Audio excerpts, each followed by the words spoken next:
Viewer beware.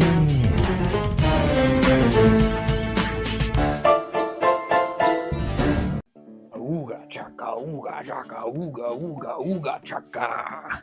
Hey, my Loot Crate subscribers, and welcome back to Viewer Beware. It's the only show where we go over each and every episode of the original Goosebumps TV show.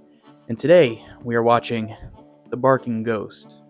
Now, we've seen dog stories before, and we've seen ghost stories before. But, put them together, now we're cooking with some gas, You're very easy to entertain, huh?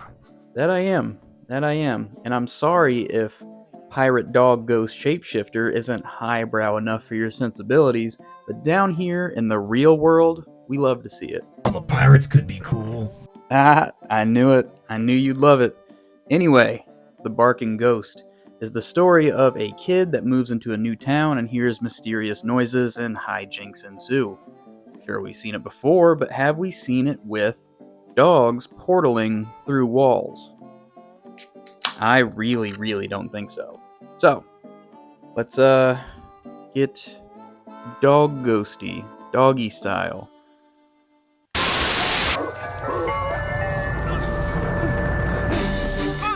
The episode starts with a somewhat comedic retelling of a couple of bumbling pirates on the run and trying to hide their ill-gotten gold. Ultimately, the two can't decide where to hide the treasure and get hunted down by dogs, flashing us forward to our hero Cooper, who hears strange barking in the night. Cooper and his family have just moved to town, and his parents try easing his nerves before bed, but he still can't seem to relax, and for good reason.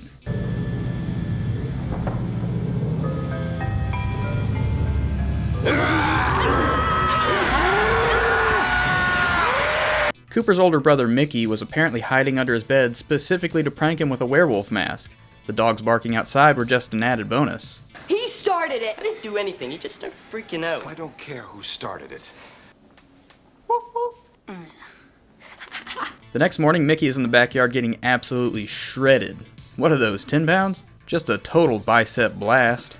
Anyway, Cooper is looking for paw prints to prove the dogs were running around howling last night, so he enters the woods behind his house. However, instead of finding a dog marking, he comes across a gold doubloon.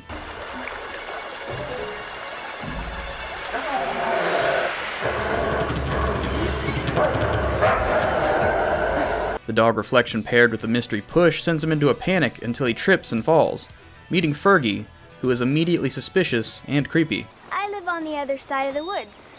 Over there. How'd you know my name? I, saw you moving yesterday. I didn't see you. I was hiding in the woods. Fergie and her social awkwardness are interrupted when a dog barks and scares her, giving Cooper a warning about how the new house is haunted before running away. But while Cooper is just standing around confused, he is flanked by two dogs. Cooper runs all the way home before getting his dad to help him, and to his credit, he does jump into action quick. But upon seeing no dog evidence, he brushes off Cooper's fear and the two go inside the house. That night, Cooper wakes up to loud noises going on downstairs. Cooper grabs a bat and heads down to check it out, but he discovers the kitchen is raided, and the same dogs from the woods are cornering him now. As soon as he shouts for help, the dogs seem to jump through a portal in the wall, leaving Cooper alone to take the blame. You've lost it. I didn't do it! Oh yeah, and hey, next week when we start school, don't tell anyone you're my brother, okay? What a little jerk. The next day, Mickey is back in the yard getting gains, and Cooper is watching the forest when Fergie comes by for a visit. Fergie. Good work. What? You were great. I shouldn't have told him that story. He was really scared. Turns out Fergie was working with Mickey to intentionally scare Cooper, but it also turns out Cooper doesn't even care. The warning she gave him doesn't really matter because the dogs were actually there, and he saw them with his own eyes. Fergie agrees to help Cooper find them that night, so the two walk into the woods and are immediately jumped by the dogs yet again.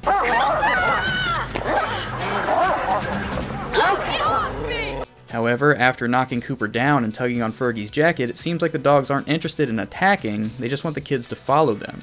The dogs lead the kids to a large tree with a cave-like opening and shove the kids inside, where the dogs talk to the kids.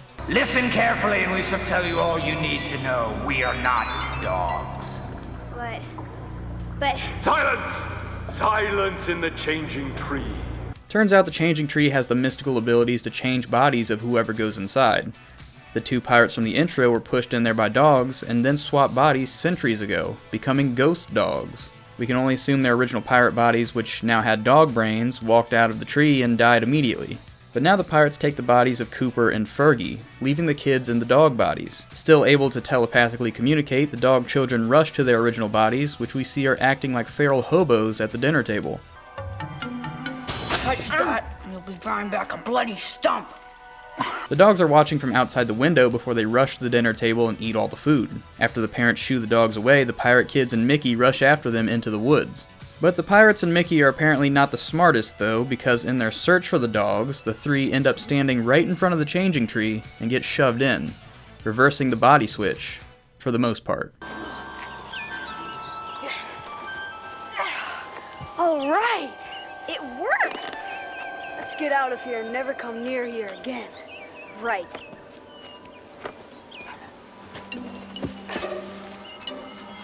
Are you all right, Mickey? What's with your brother? Who knows? He's always been a little weird, if you ask me. Come on, let's get out of here.